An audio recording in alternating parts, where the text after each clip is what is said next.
Thank you for visiting our channel. Please like, share and subscribe for more exciting food videos. If you missed part 1, be sure to check it out. Now, we're going to finish up this tasty dish and show you how to make it extra cheesy and creamy. Types of cheese to use. Cheese takes this dish from classic to comforting. The choice you make will change both the taste and the texture.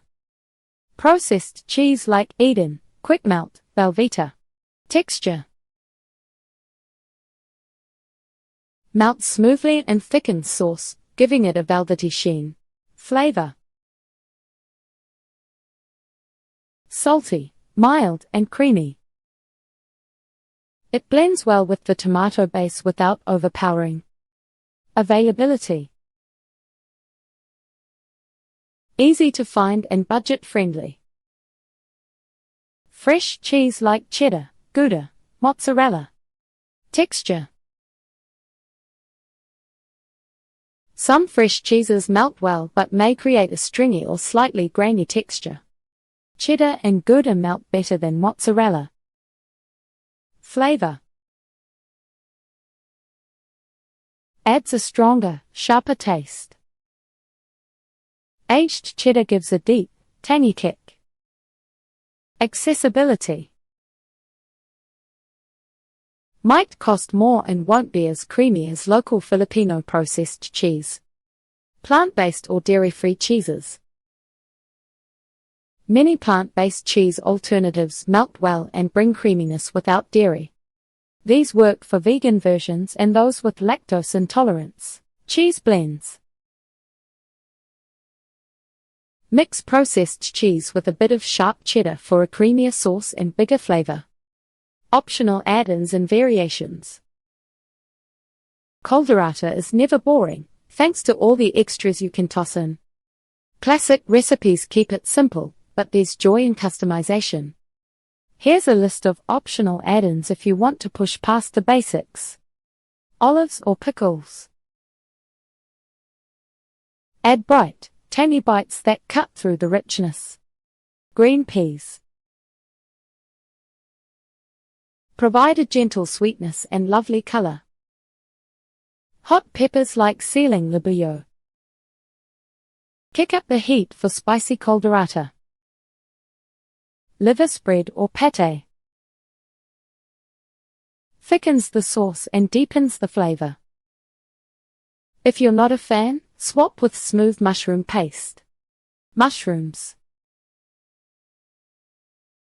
Bring earthiness and richness, perfect for vegetarian spins. Sweet potatoes. Substitute for standard potatoes to add a hint of sweetness. Traditional caldereta varies by region and by family. Up north, you might see goat or chicken used instead of beef. Some households toss in chorizo for smoky flavor, or coconut milk for a creamy stew with a tropical touch. For a lighter twist, drop some of the oil and use leaner meats or tofu. Gluten-free note. Most classic ingredients are gluten-free. Just double-check broths, sauces, and cheese brands for hidden gluten. The sky's the limit. Feel free to swap, tweak, or add any ingredient that makes caldereta suit your taste or needs. Step-by-step cooking process. Pulling off a great beef cheesy caldereta at home comes down to a few simple habits. Taking time with the prep, letting the stew simmer, and knowing when to add the cheese will turn a good dish into a dinner guest remember. Here's a closer look at how to get it just right in your own kitchen. Preparation tips. Getting the ingredients ready before you start cooking helps build rich flavors later on. Here's how to set the stage for a mouth-watering caldereta. Cut beef into even chunks. Bite-sized pieces cook evenly and stay tender. Don't go too small or they'll dry out. Season meat before browning. Sprinkle salt and black pepper on your beef before it hits the pan. Seasoning early draws out the juices and builds flavor from the start. Use fresh, firm vegetables. Choose potatoes and carrots that hold their shape after simmering. Peel and chop them just before adding so they stay crisp. Prep aromatics ahead. Chop onions, mince garlic, and slice bell peppers in advance. This way, you can add each at the perfect moment without rushing. Gather your cheese and extras. Grate or dice processed cheese, and set aside any olives, pickles, or liver spread you plan to use. Keeping these ready means you won't scramble when it's time to add them. Cooking and simmering techniques. The right cooking methods turn simple ingredients into a richer, more satisfying dish.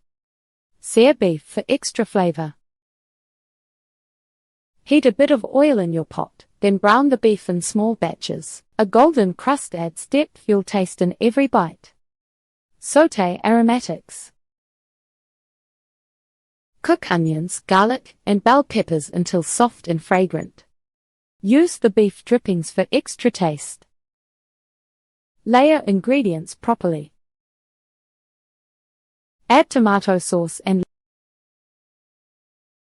liver spread for that essential savory depth, then pour in beef stock or water to create your sauce. Let the pot simmer for an hour or so to tenderize the beef. Add vegetables at the right time. Toss in potatoes, carrots, and peas when the beef is nearly done. They'll soften but won't break apart if added after the beef has tenderized. Simmer to tenderize.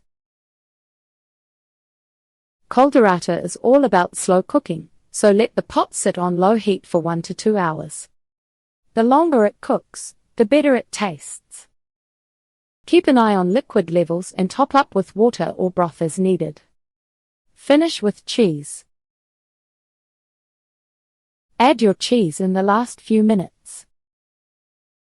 Stir it in and watch it melt into the sauce, giving you that signature creamy finish.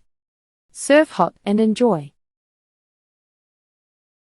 Pair with steamed rice, and let the whole family dig in. You've just made the ultimate beef cheesy caldereta. Thank you for watching. Please remember to like, share, and subscribe.